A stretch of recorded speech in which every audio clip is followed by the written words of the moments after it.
Hola, ¿qué tal? Muy buenas noches. Bienvenidos a esta transmisión de todos los miércoles de Car News. Mi nombre es Antonio Durán. Bienvenidos a esta transmisión del miércoles 7 de abril del año 2021. Como se darán cuenta, ya está aquí en pantalla mi compañera y amiga Ivette Rodríguez. Buenas noches. ¿Cómo estás, Ivette? Hola, buenas noches. Muy bien, gracias. Pues con buenas noticias, Ivette. Vamos a partir con la información que dio a conocer el INEGI de que crecieron las ventas de vehículos 9.1% en el mes de marzo, ¿no? Sí, así es. La verdad es que era como un reporte mensual que, bueno, al menos yo esperaba mucho y yo creo que la mayoría de los que siguen la industria también, porque es el primer mes en el que tenemos ya una base de comparación más o menos parecida, porque justamente marzo de 2020 fue el primer mes en donde se vieron ya pues los efectos de la pandemia de coronavirus. Fue el mes en el que cerraron la mayoría de las plantas de vehículos y también el mes en el que empezó el confinamiento. Me parece que fue pues casi ya en la tercera semana de marzo cuando empezó, entonces la tercera y la cuarta semana de marzo pues ya estuvimos en confinamiento, entonces pues claramente esto afectó la venta de vehículos el año pasado, en marzo, y bueno, era interesante ver cómo se iba a comportar este marzo respecto al año pasado, ¿no? Y sí, la AMDA tenía una expectativa de crecimiento, o sea, esperaban vender arriba de 80 y tantas mil unidades, y al final fue un número aún mejor que eso. Y la verdad es que es una buena noticia, sobre todo porque el tema de la escasez de semiconductores sí ha afectado el abasto de algunos modelos a los pisos de venta, y pese a eso, el número pues fue positivo, fue este crecimiento de 9.1%, que también es el primer crecimiento, por decirlo así. Bueno, es recuperación, ¿no? Pero es el primer número positivo que tenemos después de casi 4 años, porque el último crecimiento que registraron las ventas de vehículos en México fue también en un marzo, curiosamente, de 2017. Luego hubo algunos pequeños picos, pero fueron más bien por temas que tenían que ver con la metodología, cambios en metodología, o sea, no era un tema de crecimiento real, sino era por factores externos. Entonces, podríamos decir que este es el primer número positivo después de 4 años. Sí, tienes toda la razón, Ivette. Pues mira, 95.487 unidades para un alza del 9.1% de respecto al mismo mes de marzo del año pasado. Me parece una muy buena noticia porque todavía en ese mes del año pasado no estaba en su mayor punto la pandemia o el cierre de comercios. Creo que se empezó a dar esta situación a partir de abril hasta el cierre del año pasado, principios de este también. Así es que creo que es una muy buena señal porque marzo del año pasado, insisto, no era un mes atípico. Creo que los meses atípicos vinieron de manera subsecuente. Y bueno, en el acumulado enero-marzo, en el primer trimestre, fueron 259.000 unidades, que representa toda una caída del 12.7%, que parecería una cifra alta, pero no lo es si vemos el grueso de la caída del año pasado, que fue de 25 y 30%, ¿no, Ivette? Sí, así es. Además, también tenemos que recordar que para este primer trimestre, pues enero y febrero no son comparables, ni tampoco la primera quincena de marzo, porque todavía el año pasado, en estos meses, estábamos pues sin el impacto, ¿no?, de la pandemia. O sea, no, las ventas y las circunstancias no fueron en las mismas condiciones, entonces es por eso que tenemos pues sí, esta caída acumulada, pero como bien mencionas, abril, o sea, si bien el confinamiento empezó en las últimas semanas de marzo, se me acuerdo perfecto porque fue justamente cuando estaba el rally, que incluso lo tuvieron que, o sea, tuvieron que adelantar la premiación, porque justamente en ese fin de semana, que fue el fin de semana del puente que siempre hay en marzo por el natalicio de Benito Juárez, fue cuando empezó como todo este tema de, bueno, este movimiento en redes sociales de quédate en casa y la gente voluntariamente, pues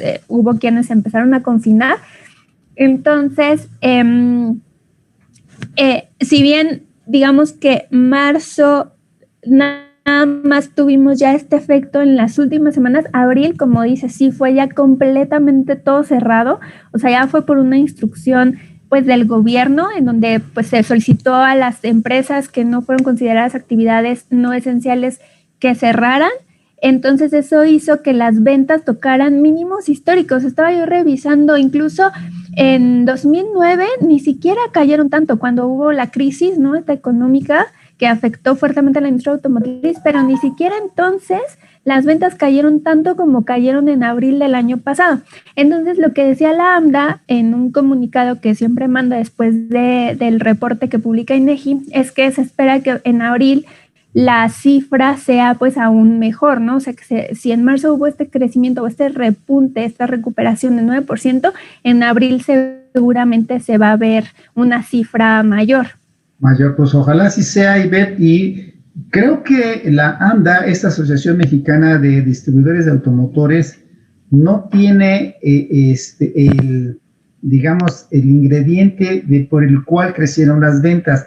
Lo están atribuyendo a que los comercios en general, la dinámica del empleo, de la economía, el que las agencias estén abiertas, pues permite que la gente vaya a estos lugares, vea el auto y lo compre. Pero insisto, creo que en marzo del año pasado no estaba todo esto cerrado como fue el resto del año, ¿no? Sí, de hecho mencionaban ellos que sobre todo pues tiene que ver con el tema de la apertura de los concesionarios, que ya en marzo de este año pues se reabrió en los mercados clave, como pues a lo mejor digo clave por el volumen de ventas, como Ciudad de México, Estado de México, Morelos, Puebla, que en diciembre nuevamente pues hubo confinamiento, entonces nuevamente los pisos de venta tuvieron que cerrar. En marzo ya estaban en todas estas ciudades reabiertos, entonces eso ayudó. Y también, bueno, básicamente ha sido eso, y que también el mercado de alguna manera pues ha ido recuperando esta inercia un poquito lento, claro, pero pues ya no es el mismo impacto de hace, o sea, de abril, por ejemplo, cuando nadie sabía qué iba a pasar, todos estábamos pues a la expectativa, o sea, en ese momento no te planteabas comprar un vehículo, ¿no? O sea, lo que querías era saber pues un poco el alcance que podría llegar a tener este virus. Recordemos que hubo pues compras de pánico, la gente se fue a comprar papel de baño, o sea, como que se desvió la atención a otro tipo de productos, y pues la verdad es que los bienes durables, como se les llama, ¿no? O sea, pasaron a segundo término. Yo creo que en ese momento pocas personas, o sea, dijeron, bueno, sí, me voy a comprar un coche, ¿no? Y poco a poquito, conforme, pues no es que nos hayamos acostumbrado, pero conforme fuimos teniendo un poco de más claridad respecto a esta situación, pues las personas han ido retomando su dinámica e incluso ha habido quienes han comprado un vehículo para autoemplearse, ¿no? En medio pues, de toda esta oleada de despidos, esa fue una alternativa. O sea, comprar un vehículo ya sea para meterse a una aplicación de, pues como Uber o Cabify, o para hacer entregas de última milla, ¿no? Que llamamos, y eso ha ayudado. Oye, Beth, pues donde creo yo, no sé si coincidas conmigo, que va a haber resultados negativos, va a ser en la producción y exportación de vehículos de México para el resto del mundo, por diversos motivos, me atrevo a decir. Obviamente la recuperación de las economías de otros países, pues también va de manera lenta por una parte, y por la otra, pues este problema del abastecimiento de microchips, pues se ha traducido en que varias fábricas paren producción. Entonces, insisto, creo que la producción y la exportación de México, como de muchos países, va a tener resultados negativos, ¿no? Sí, yo creo que sí. Si no resultados negativos, tampoco creo que haya, o bueno, quién sabe, ahorita recordando, porque si bien el tema de los pisos de venta sí continuó abierto durante marzo.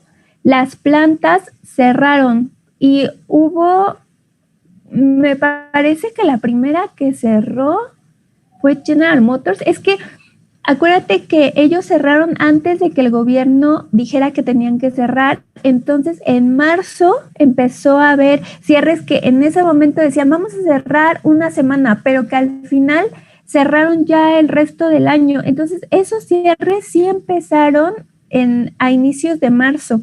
Y ese podría ser un factor, o sea, en marzo del año pasado, debido a estos cierres prematuros, hubo una caída en la producción. La base de comparación va a ser baja. Entonces eso puede hacer que a lo mejor se vea pues un crecimiento, aunque en realidad, como bien mencionas, pues ha habido varios factores que han afectado la producción, ¿no? Básicamente el tema de desabasto de chips y también algunos problemas con el abasto de polímeros debido a todo el tema que hubo en Texas, que se paró el abasto de gas y eso afectó la producción de algunos polímeros. Por ejemplo, la espuma que se utiliza para los asientos empezó a escasear, entonces eso también afectó. Pero vamos a ver qué pasa, porque sí pudiera ser que a lo mejor como el año pasado sí ya hubo una base de comparación baja, pudiera ser que no se vea como una caída tan grande en este mes. Sí, vamos a ver qué resulta, Ivette. Creo que es bien importante tu comentario, así es que valdría la pena esperarnos un poquito. Creo que vamos a tener resultados el próximo martes o miércoles, ¿no? Oye, y en otra información, la Asociación Mexicana... ¿Mañana? Ah, es cierto, es mañana, tienes toda la razón. Mañana sale. Sí. Sí, bueno, ahí saldremos de dudas. Oye, y en otra noticia, la Asociación Mexicana de Arrendadoras de Vehículos dice que en México, durante el periodo 2016-2020, las ventas de vehículos híbridos crecieron 200% y los vehículos eléctricos en los últimos 4 años mantuvieron una alza constante del 20%. Así es que se espera que a nivel Latinoamérica estos autos aumenten a casi 115,000 unidades para el año 2025. México y Brasil en conjunto tienen el 75% de la demanda de estos vehículos en la región. Así es que, bueno, pues ya lo hemos comentado, y ese va a ser un tema recurrente a partir de ya, del año pasado, inclusive del año antepasado, que ha ido creciendo de manera paulatina, muy sigilosa, la demanda de vehículos híbridos eléctricos, pero conforme pase el tiempo, pues eso seguirá creciendo, ¿no crees? Sí, claro. Pues se ve, digamos, la evolución que ha tenido digamos, los modelos a baterías, ¿no? Los vehículos híbridos que fueron bueno, no sé si los primeros, pero al menos sí en volumen hemos tenido mayor oferta de modelos híbridos que de eléctricos, ¿no? O sea, tan solo pues Toyota, que es la empresa que más vehículos híbridos vende en México, ya tiene una oferta de 6, 7 modelos y comparado con la oferta que hay de eléctricos, pues no es tanta, va a ir creciendo en los próximos años, pero pues esto tiene todo el sentido de por qué las ventas de híbridos son las que han crecido 200%, ¿no? Además de que es una tecnología pues que en realidad tú como consumidor no sientes el cambio, digamos, abrupto de lo que es manejar un modelo 100% gasolina a uno híbrido, porque en realidad pues no cambia tu dinámica ni los hábitos de conducción. O sea, igual puedes ir a una gasolinera, cargar y demás. Lo único que tienes es un sistema, una asistencia de sí una batería y un motor, pero que su función es apoyar en el consumo de combustible para que sea menor. Sí. En realidad no tienes que conectarlo ni nada. Y también eso ha hecho que pues esta tecnología sea pues relativamente más aceptada por el consumidor y eso ha ayudado a incrementar el volumen, ¿no? Pero eventualmente pues habrá una evolución, o sea, quizá el puente, porque así lo ven muchas marcas, pues son los vehículos híbridos enchufables y luego pues ya los 100% eléctricos. Oye, Ivette, y siguiendo con este tema, el sábado pasado, General Motors, a través de su marca GMC Homer, presentó el primer modelo con esta plataforma eléctrica que es una SUV. Y bueno, pues resulta que también van a producir la primera Chevrolet Silverado, que básicamente es la misma plataforma, es decir, son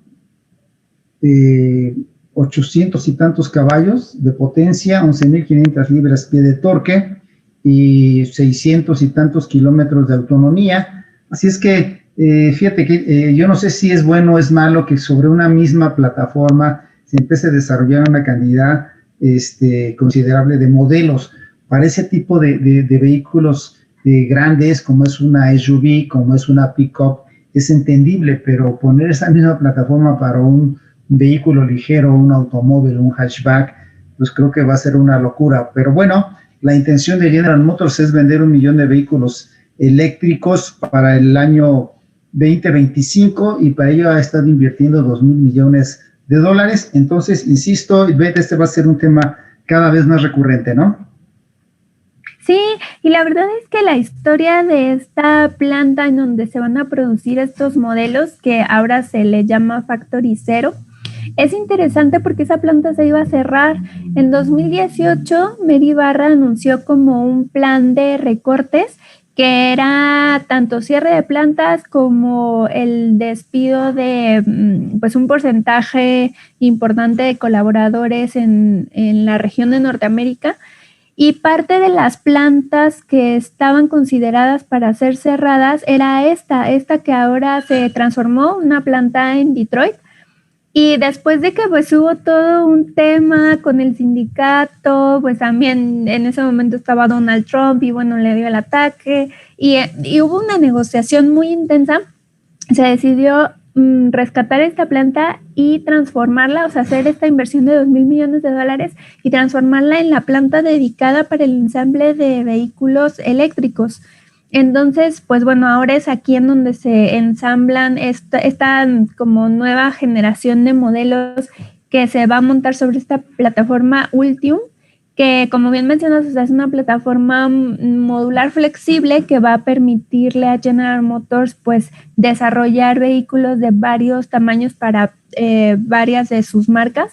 Y justamente este recorte que se había anunciado en 2018, pues obedecía a esta necesidad de tener capital para poder invertir en todo esto, porque ya se veía venir que la electrificación iba a ser como, digamos, el gran reto de la industria automotriz para la siguiente década, y pues las marcas tenían que ver la manera de conseguir recursos, ¿no? Hemos visto cómo lo han resuelto de distintas maneras, o sea, tenemos a FCA que vio que una alianza o una fusión con el grupo PSA era la solución, ellos lo hicieron así. General Motors no se fusionó con nadie, lo que hizo fue hacer como un recorte para poder tener fondos y bueno, el resultado de toda esta estrategia pues es esta nueva gama de vehículos eléctricos montados sobre esta nueva plataforma. Claro. Oye, Ivette, y otra noticia que desde el lunes ha causado revuelto es la lista de los hombres más ricos del mundo, que tiene que ver con cualquier sector industrial que quieras tocar.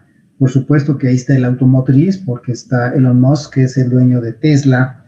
Y bueno, pues obviamente están los que ya conocemos, Bill Gates, el de Facebook, Jeff Bezos. Y bueno, la gente se preguntará, pues, ¿cuál es la noticia? Pues prácticamente son los mismos, pero prácticamente todos ellos crecieron en su riqueza, es decir, se hicieron más ricos que en años anteriores. Esa es la noticia. Y bueno, Jeff Bezos pues tiene una fortuna estimada en más de 170,000 millones de dólares. Nadie la tiene, ni siquiera el dueño de Facebook. Y bueno, y nada más para darnos una idea, considerando únicamente a los hombres y mujeres más ricos de este país, pues se estima que en su conjunto todos ellos pues totalizan una fortuna de poquito más de 130,000 millones de dólares y ni siquiera así le llegan a Jeff Bezos. ¿Cómo ves, Ivette? Pues mira, no sé si indignarme o, ay, no es cierto. No, o sea, la verdad es que sí es sorprendente que pues en un año tan complicado como lo fue 2020, ¿no? Pues esta lista de millonarios haya pues engordado sus carteras. Bueno, mucho tiene que ver también con, bueno, creo yo, en algunos casos con este dicho que dice que en aguas revueltas, los ríos revueltos, ganancia de pescadores, ¿no? O sea, quienes en tiempos de crisis saben aprovechar las oportunidades que se abren, pues bueno, ¿no? Al final, pues logran capitalizar eso y a generar nuevos negocios. Y qué sé yo, ¿no? O sea, por ejemplo, Elon Musk pues no paró, o sea, de hecho 2020 yo creo que ha sido uno de los mejores años para Tesla. No nada más superó a varias marcas, a varios fabricantes consolidados con décadas de historia en el valor todos, ¿no? que tiene la marca. Bueno, sí, es verdad, a todos. O sea, por ejemplo, a principios de 2020 superó a Volkswagen, ya había superado a General Motors, a Ford, pues bueno, ya lo superó. Y también Toyota, y también el valor de su acción creció muchísimo. Entonces, 2020 fue un gran año para Tesla, ¿no? No paró. Y pues yo creo que cada una de estas personas que están en esta lista, pues a su manera, o sea, Bill Gates se metió al tema de las vacunas a través de su fundación. Entonces, pues yo creo que lo que decimos, ¿no? Cada quien vio cómo ver oportunidades en las crisis y ahí están los resultados. Y bueno, en México también tenemos nuestra lista, o sea, obviamente sigue encabezada por Carlos Slim, que no se dice mucho, pero él también tiene, digamos, pues la mano metida en el negocio automotriz porque él es a través de Inbursa accionista mayoritario de GM Motors, que es esta empresa mexicana que ensambla los modelos de Jack y que también o sea, la verdad es que tampoco le fue nada mal durante la pandemia, bueno, más bien durante 2020, porque fue el año en el que ellos crecieron muchísimo en la venta de vehículos eléctricos y de hecho se posicionaron ya como la marca que más vehículos eléctricos vende en México. O sea, si decimos que Toyota es la que más híbridos vende, pues Jack ya es la que más vehículos eléctricos vende porque lanzaron además una gama comercial. O sea, ya tienen una oferta de 6, 7 modelos. Entonces, bueno, ahí Carlos Slim tiene también, digamos, pues está metido también en el tema automotriz y bueno, hay también empresarios pues de Grupo México, está Ricardo Salinas Pliego, Alberto Valiere de Peñoles, Germán Larrea, pues nombres que hemos escuchado desde hace años, pues ahí sigue.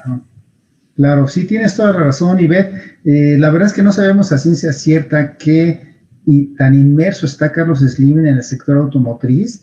Ya dices un ejemplo muy claro, pero también uno que tiene desde hace muchísimos años es el de Condumex, que es compañía que produce arneses y cables para la industria automotriz, no solo en México, sino en todo el mundo. De hecho, le surte a la propia NASA.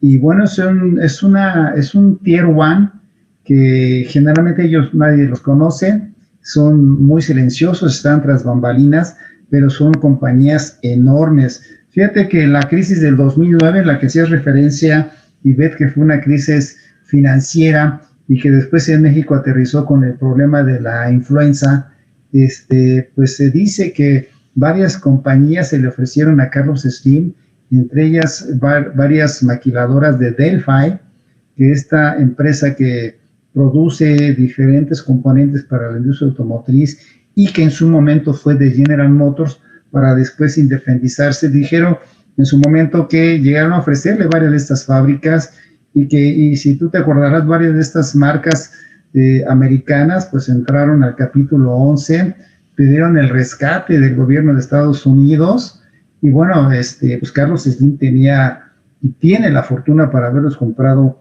en aquel entonces. Pero insisto, ¿dónde más está Carlos Slim? Por lo menos en la industria automotriz, no lo sabemos a ciencia cierta, pero estos son dos grandes ejemplos. Mientras tanto, pues Carlos Slim es el millonario número 1 en México, seguido de Sara Mota de Larrea de Grupo México, Ricardo Salinas Pliego de TV Azteca, Alberto Valiere de Industrias Peñoles y Germán Larrea de Grupo México. Así es que, pues todos o mucha gente en México compramos varios de sus productos y servicios. ¿No, Ivette? Sí, así es. Por ejemplo, Germán Larrea, que tiene Grupo Cinemex, que bueno, es uno, y me parece que también Palacio de Hierro, ¿no? Creo que es uno Sí, también de sus también. negocios. Entonces, pues claro que nosotros hemos consumido ahí, ¿no? De Cinemex, la verdad es que sí ha sufrido mucho en la pandemia. De hecho, hubo por ahí algunas noticias hace un par de meses de que pues, iba a cerrar y bueno, hubo ahí todo un tema. Al final creo que no va a cerrar. Y bueno, Ricardo Salinas Pliego, que en su momento también intentó entrar en la comercialización de vehículos chinos con FAU, que al final el modelo de negocio que se planteó no fue tan exitoso porque yo creo que, bueno, aparte de que estuvo en un mal timing porque era justamente, fue en 2007 cuando se inició todo esto y luego vino la crisis y pues el proyecto ya no pudo seguir, el hecho de que se vendieran en Electra y no en un concesionario que te pudiera dar además atención postventa yo creo que eso fue lo que Créditos. no, créditos, sí, porque no es lo mismo, o sea, la verdad es que no es lo mismo pues comprar una lavadora que a lo mejor ya no requiere tanto mantenimiento posterior, a lo mejor sí se te descompone una vez o dos veces llamas a un técnico, pero no es lo mismo que darle un mantenimiento a un vehículo y el crédito tampoco, pues no, o sea, aunque Electra pues da esto, ¿no? Que los abonos chiquitos y más, pero no creo que sea igual para comprar un vehículo, al final esto pues no funcionó y ya pues terminó ese acuerdo que tenían entre FAO y la empresa de Ricardo Salinas Pliego, pero él sí, o sea, bueno, tiene las motos Itálica, entonces digamos que ahí en esa división de negocio, pues de alguna manera está en este negocio sobre ruedas. Marca que es líder en la venta de motocicletas, ¿eh? Sí, es la marca que, al menos en el segmento en el que participa, que es el segmento base, el segmento de entrada, es líder. Sí, sí, no, además en aquellos años las marcas chinas pues no tenían nada que ver con lo que son ahora, ahora son mucho mejores, aprendieron muy rápido los chinos y también la gente se lo pensaba si comprar un FAO o no. Y bueno, creo que el esquema IBET pues nunca se le dio la oportunidad de desarrollarse por todos estos problemas que hubo en el mundo y no sabemos a ciencia cierta si al final iba a ser malo o no, pero creo que el esquema no era malo. Sí, creo que este tema del servicio, pues el que te lo dieran en una agencia o en una tienda Electra, pues no iba a ser lo indicado, no iba a ser lo más idóneo, pero bueno, hizo el intento, le invirtió, perdió muchísima lana y bueno, pues ya hemos visto que meterse en negocio automotriz en cualquier parte del mundo no es nada sencillo, a excepciones de marcas como Tesla, que bueno, vino a enseñarles ahora sí que el resto de las marcas que tienen 100 años o más, cómo es que se hace este negocio de los vehículos eléctricos. Oye, Ivette, pues hoy tuve la oportunidad de manejar varios modelos de Mercedes-Benz, entre ellos unos eléctricos que tú ya has manejado, de esta submarca, la EQ, que bueno, impresionante. Sí hay una gran diferencia entre manejar un auto a gasolina o un híbrido a uno completamente eléctrico. La potencia, el torque que tiene un eléctrico, la distribución del peso, la estabilidad, el performance, de verdad que es impresionante. Sí hay una gran diferencia. Por eso para los amantes de los hiperautos, el contar con un vehículo de ese segmento, con un tren motriz eléctrico es la locura. Han sido la sensación y esto continuará. Así es que Mercedes-Benz a partir de este año se va a meter más de lleno a la venta de vehículos eléctricos.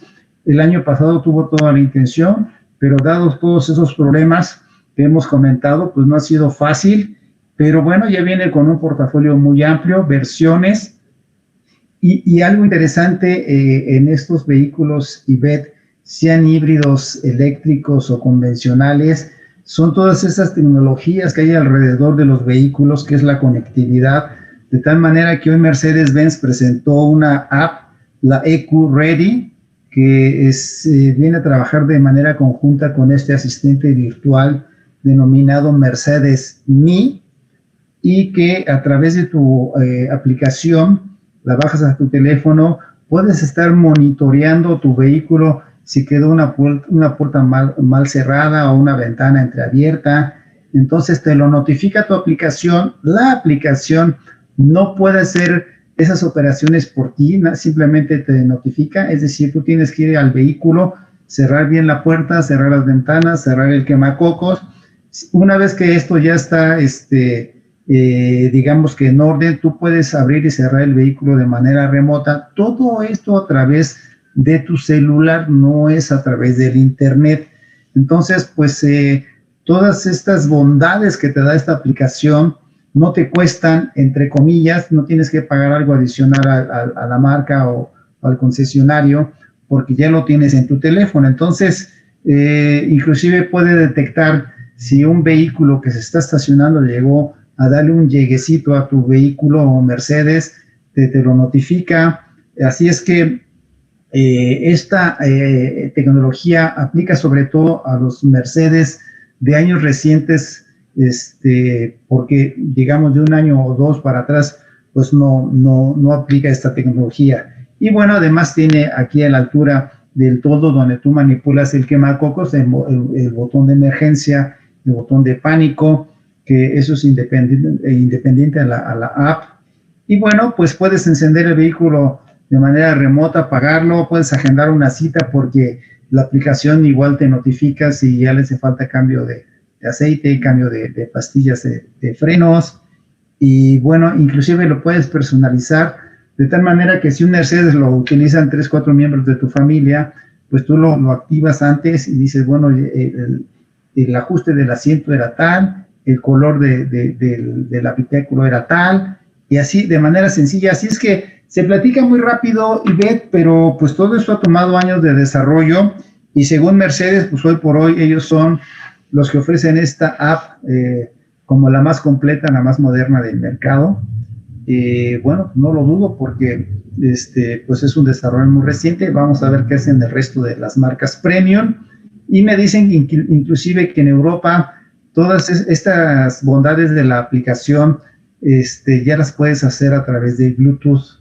Entonces, en México todavía no está disponible, pero es cuestión de tiempo. Bueno, Ivette, se nos acaba el tiempo. Pues nos conectamos el próximo lunes, ¿te parece? Perfecto, que pasen buena noche. Ivette, buenas noches. Mi nombre es Antonio Durán, que tenga una excelente noche. Hasta luego.